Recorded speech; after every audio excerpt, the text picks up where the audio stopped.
As the corporate media reports it, Israel has killed a Palestinian militant and some others. This is one of the others. This is not a toy. It's a lawnmower, and it's cutting grass. Hello, my name is Stanley Heller. Welcome to The Struggle.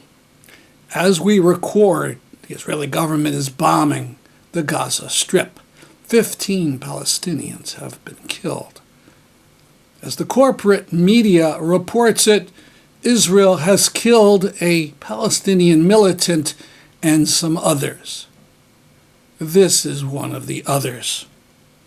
A 5-year-old girl, Alaa Abdullah Riyad Kadum, and there were at least 50 injured. Mitchell Plitnick on Facebook gave this account. Mainstream media on both the U.S. and Israel will try to obfuscate the order of events this week. This is how it went. 1. Israel arrests West Bank leader of Islamic Jihad. 2. PIJ, Palestine Islamic Jihad, issues threats, takes no action. 3. Israel braces for retaliation that doesn't come, shuts down roads and towns in southern Israel. Still, no rockets from Gaza. 4. Israel attacks Gaza. Rockets are now fired in response. 5. Israel screams, "Look at those awful terrorists," and intensifies their assault. That's how it happened. Don't let anyone tell you different. Now, we call this segment, Israel Starts Its Election Campaigns. Harsh, but we're not really being unfair. In Israel's apartheid democracy, the parties that are not in power scream for more violence against Palestinians, saying the government is weak. The parties that are in power start campaigns and provocations to have violence against Gaza and other Palestinians. Sometimes they call it mowing the grass. That's just the way it is. We record on August 6th, that date in 1945 when the United States destroyed Hiroshima, Japan with an atomic bomb. The greatest single nuclear danger right now is occurring in Ukraine because the Russians have occupied and fortified nuclear power plants in southern Ukraine, in Zaporizhzhia. In the words of Rafael Grossi, who is the International Atomic Energy Agency head, the situation there is completely out of control and, quote, every principle of nuclear safety is being violated. PEP calls for Putin to take the troops out of the nuclear power plants and, of course, to remove them all from Ukraine. Pictures of Mazen al-Hamada, a former prisoner in Assad's dungeon who made it to Europe and told the world about Assad's tortures, and who for some reason returned to Syria. He's been disappeared. Now, something alarming for working people first reported on Democracy Now!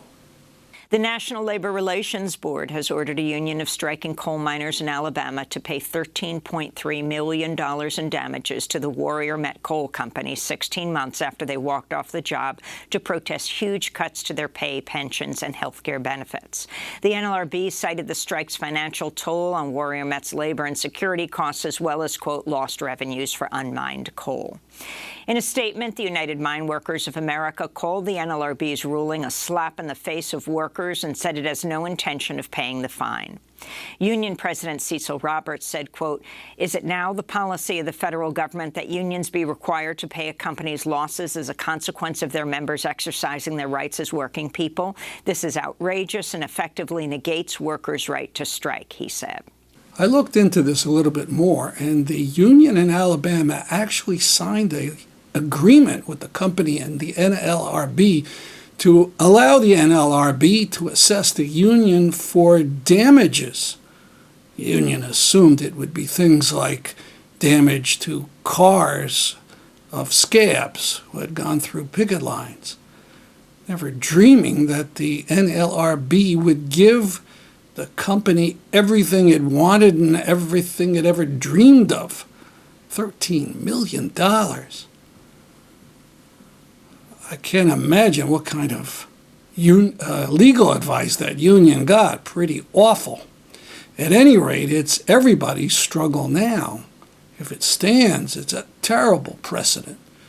And I hope the national union leaders start calling people out into the streets en masse again and again until this awful decision, this precedent, is thrown over.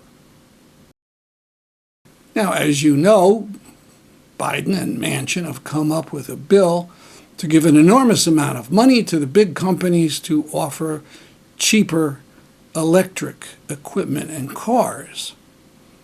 But the bill also is a surrender to the fossil fuel industry, allowing an increase in exploration and production, plus an increase in nuclear power plants.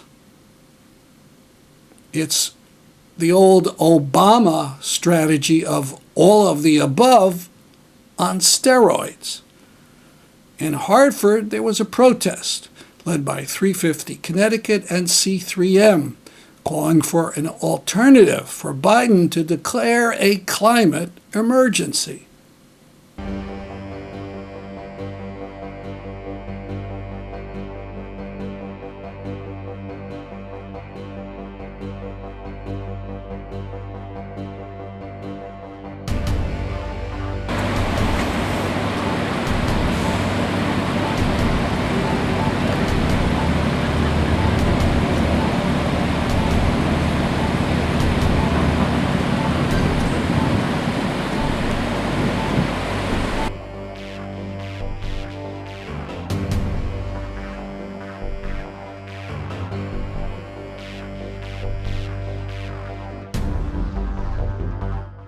Chris Gavreau, what organization are you representing today? I'm here with 350 Connecticut. We're a group trying to build a mass movement against just climate inaction, for climate justice. We think we need a movement of millions of working people in the streets if we're actually going to stop the oil companies and the politicians that they pay. But some of the climate activists say they've won, and this bill that Manchin and Biden have put together is going to cut back what we need. What do you feel about that? Honestly, I've read very detailed explanations of the bill from Food and Water Watch, Water and Food Action, a number of important research organizations, and honestly, I think the bill is a real mess. It mandates, it requires fossil fuel expansion.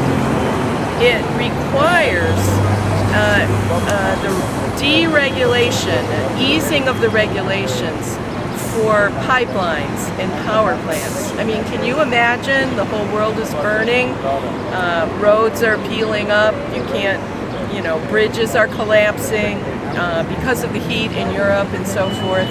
And their solution is more fossil fuels. So it's really misnamed. They talk about it as a climate bill because it has a certain amount of funding for climate technology. But what are they actually funding? What are the, quote, green measures that they're actually funding? One of them is carbon sequestration. And who is promising to sequester carbon? The big oil companies. They say, we can keep drilling oil, and then we can sequester the carbon produced from the emissions produced. They've never done it.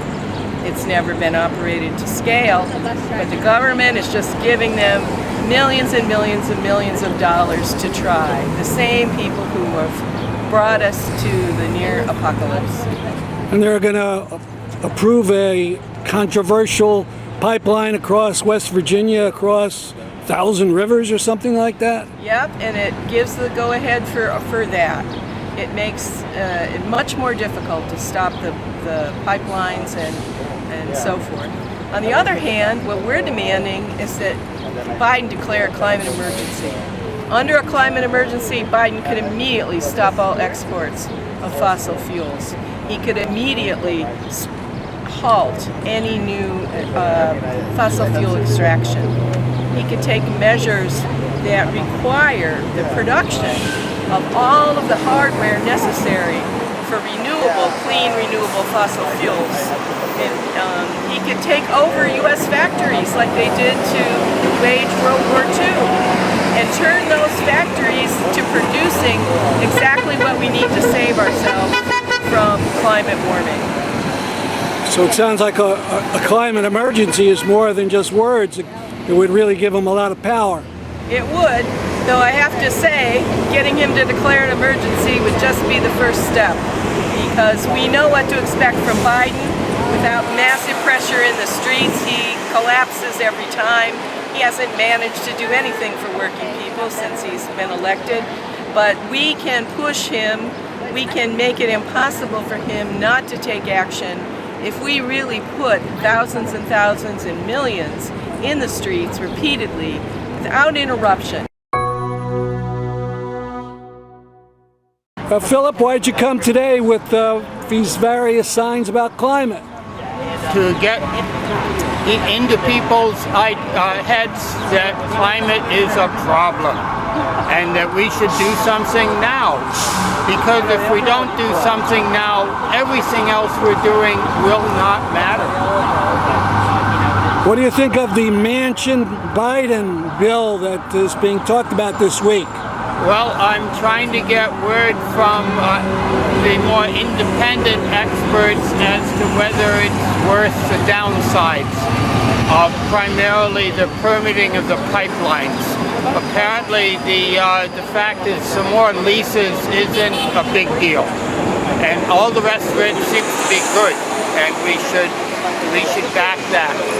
If they maybe they'll find that the permitting the pipelines more easily violates the Constitution. So why'd you come out today all the way from Amherst? I came out to support the fight for a livable planet, because my generation, if we don't fight to fix it now, are in a pretty bad place.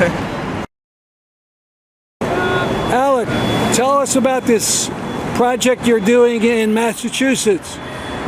Well, I'm working with MassPERG, and our big campaign right now is pushing the Massachusetts state legislature to commit the state to 100% renewable energy, and I'm really excited to be working on that, and I will be heading and leading the campaign the coming semester, which I'm really excited for. And where is the state now? Are they committed to anything? Yeah, there are a couple of decent climate bills that have been passed, but this one, if passed, would be the strongest clean energy law in America, so that's why we're really fighting hard for it. And what groups or what people are behind this effort? It's entirely students. It's these are active across campuses across Massachusetts. It's entirely student-run, student-led, and there is help a little bit from outside, but it is almost entirely student-led, and that's what I think really makes it so wonderful, because it is the students who will be affected by climate change. Why'd you come out today?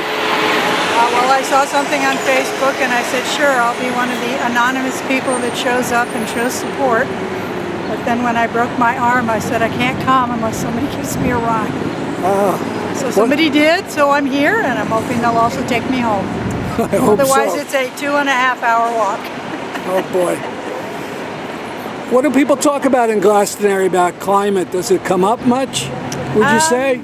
I'm fairly isolated at home, but in a lot of webinars and stuff that I've been attending, I'm taking a class with the Pache Bene about nonviolence toward the earth. And there's a lot of interest. I'm involved in the pollinator pathway in the town. So people are very concerned about it. I work with young people. They're concerned about it. I've got a couple of them, you know, at the end of the day, we're putting our food scraps in a bucket, we're ripping up the plates we used, putting those in the bucket, and then I'll bring it all home and compost it in my backyard, which I have those terrible Japanese jumping earthworms, and they compost really quickly, but they're terrible for the dirt. I see. Tell us more about pollinator pathways. That's something a number of us are involved with. Okay. The pollinator pathway is really, you know, the more we hear about the endangered species, and, you know, the monarch is now on the endangered, almost extinct list. And the only way that they can do their thing is to get milkweed. So I have a ton of milkweed in my yard. I've been trying to get involved in the native species, so once they do hatch themselves, they have something to eat. And so the premise of the pollinator pathway is that they need food every, you know, couple of feet. Just like if you were driving down the New Jersey Turnpike, there's rest stops along the way to get you what you need. And so if we can get a lot of people to start planting native things in their yard, then the pollinators, which is not just butterflies, but bees and bats and even some pests, you know, they do things to help your garden. I haven't figured out which ones do what yet, but so I think it's really important that we're creating food banks for the pollinators, who without them, we would not have fruits and vegetables on our plate. Thank you very much. Yeah, thank you. Here's some on-the-ground reporting on how electric-powered equipment is ready to replace gas-powered lawn equipment right now.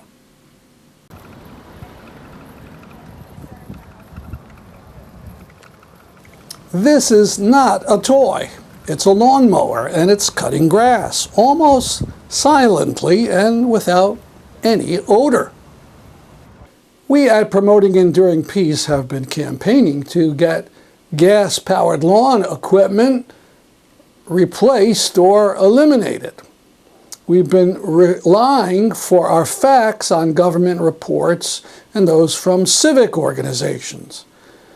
But we wanted to see it for ourselves. Could electric-powered lawn equipment do the job?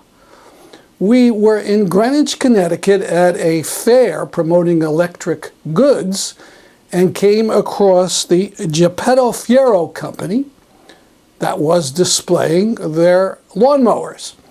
And we asked if we could see them at work, and they were kind enough to invite us to see them on a job. So we went to Greenwich to see them cut grass and take care of lawns at a condo with 185 units and 9 acres of land for grass, bushes, and flowers.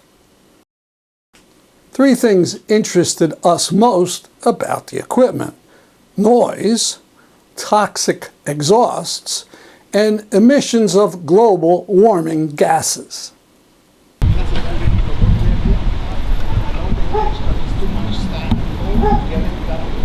So let's look again at what's called an autonomous or a robotic lawnmower. How can they run by themselves? There are thin wires put in the ground around the area that's to be mowed. When the mower comes to the wire, it knows to change direction. What about if a child comes in front of the mower? They told me it would move out of the way. So I tried it out.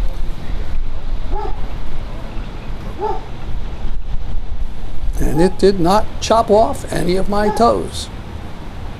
There's no exhaust of any kind. As for sound, if you listen carefully, you can hear some whirring, but you can also hear a dog bark from several units away that is much louder. The unit knows when it's running out of electricity and goes back to its base for a charge. Now, some areas are still mowed with a stand-on lawnmower, electric only. There definitely is noise, but how bad is it? The way you measure loudness is with a unit called decibels. which is measured in a logarithmic way. Now, if you go from 70 to 80 on a normal metric scale, that's gone up about 15%. But if you go from 70 to 80 decibels, the sound has gone up 10 times.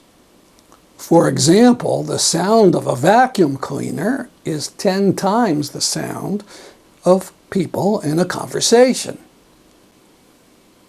To test it all, we bought this sound meter. First, I used it near gas-powered equipment near where I live. I got 10 or 12 feet away from the sit-down lawnmower and measured it with the sound meter. It averaged about 83 decibels. I did the same measurement near the electric-powered lawnmower.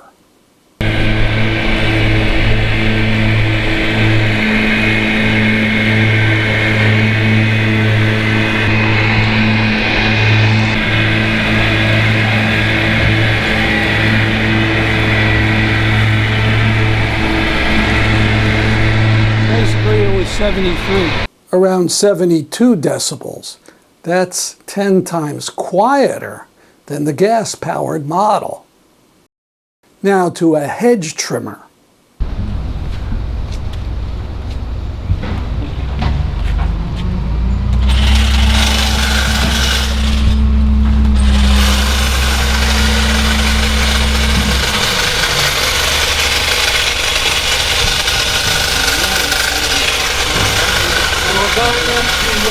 Well, it was at 75.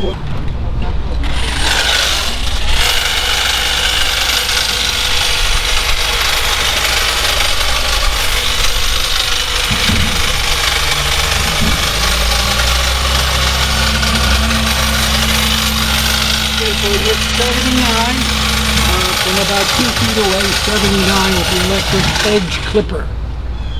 That's noisy, no better than gas-powered models. We'll come back to the equipment, but first an interview with the owner of the company. I'm speaking to Nelson Munoz about electric lawn care. And we've been looking at some of the machines, a lawnmower or 2 lawnmowers.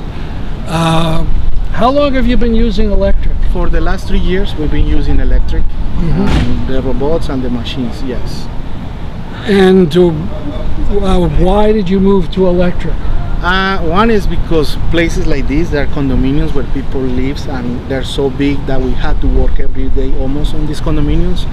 So we don't want to keep doing the noise we used to do before, because we get a lot of complaints from the customers about the noise working in there. They need to work and they need to do stuff, and we working every day here. It's too much noise. That was one of the reasons. The other reason is like just is a good change to do. For my guys, they're happy because they say they don't hear no more noise on there. They feel better now working with those silent machines and the fumes of the gasoline, and now especially now coincidentally with the gas prices, this is better for us. Like, it's less expensive. Yeah, I try to pour at the same way to the world, just to save leave something for my kids behind. Right. Yeah. I was going to say about the fumes. This morning where I live, immediately you could hear it and you could smell it. Yes. I walk by this or the bigger machine, nothing. You can see we're still working here today. We are pruning and mowing the lawns, and you don't hear that big noise around. Yes, at all. Yeah, that's how it feels every day here. People in this condominium especially, they're happy because they says now it's better. They can work from home and nothing. You see right now is one weed whacker, but that one is electric too. You can hear we'll take a look. We'll take a look at that later. Yeah. But I'm told you can use this even in rainy weather. Yes, rainy weather also has an application that you can partner with them, and when it's a heavy storm rain, that application will tell the application from the machine to go park and stay away for like thunderstorms, stuff like that. Yes, but they can work in the weather, rainy day, it's no problem. Now, how does it know where the edge is and not to go further. Yes, we bury like a guideline under the ground. So like a dog fence, it's kind of the system that the dog fence has. So we bury a line over there, 3 inches deep, so the machine sends the line and stay away from the hedges. So that way it doesn't go into the driveways or into the sidewalks. We can designate where we want the machine to cross the sidewalk, so we make it narrow. So the machine only will cross to that spot there and go into the next lawn without being in the sidewalk, disturbing everybody all the time. Oh, we Yes. could see. Yes. Oh, I thought it was going to cross the One sidewalk. crosses over there, and we try to make it narrow so the machine only crosses that point, especially here because it's like security concerns. You know, people is walking on sidewalks. You don't want to have that machine always on the sidewalks, only in the crossing area. That's it. Yeah. Now, what about batteries? Some people say, oh, you have to use too many batteries, it'll never work. These machines, those machines, they have commercial batteries on them. Everything that we're using here is commercial. So, like this machine give us 3.5 hours in a charge. It's not switchable, it's rechargeable. So the machine goes by itself back to the station. So 3.5 hours, and then it knows it's weak and it goes to the station to when recharge. you can set up a bigger place, you want to have like 10% left to go back to the parking station.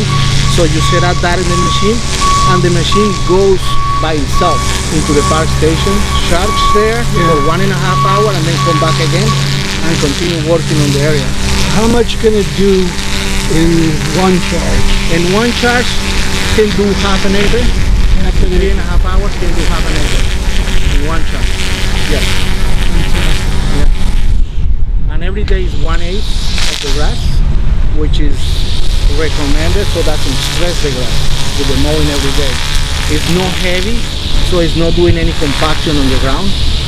So that's why you see the condition of these lawns, because we don't use it too much big equipment here. So it's more absorption of the water or the rain. Because of that, it's no compaction here. So that's why you see the quality of the lawns. Do you send water? I mean, yeah, we put the spring. It has a sprinkler system here, but they have restrictions. Yeah. Anyway, with the restrictions, you're allowed to do 2 days. But the restrictions with these machines help because you're avoiding compaction, so the water gets very well drained into the roots. When it's too much compaction, it's just runoff water over the lawns and doesn't do anything. Even if it's a big rain. there's a whole science to it that you know. Yes. Excellent. Also controls the weeds a lot because they don't get the chance to bloom. So whatever is there about to bloom, and this machine is cutting every day, so avoids a lot of reduction of the weed too. Yeah. Good. And the lawns look beautiful. Yes. Thank Even you. in the draw, yes, they're doing very well.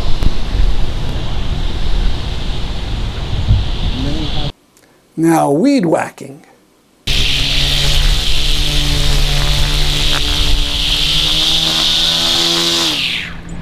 And no cord and no smell.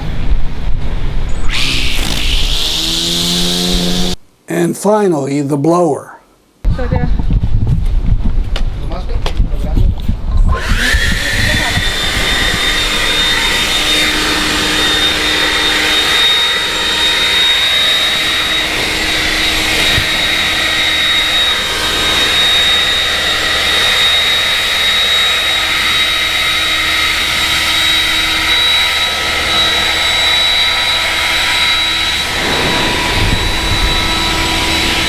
Okay, so we hit 80. It does sound loud in this recording, but the sound meter puts it at 80 decibels, equivalent to that of a hairdryer.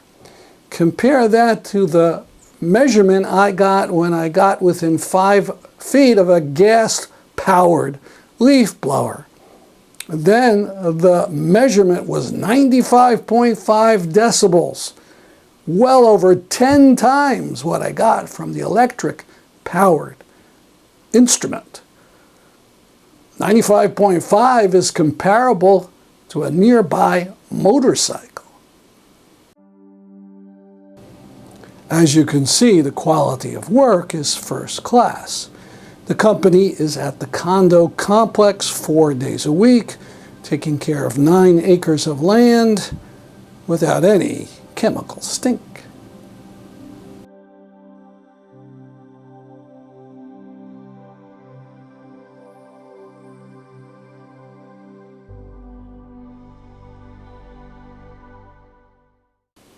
A few other things. The robotic lawnmowers are charged through the condo outlets. It costs about $39 a year per lawnmower.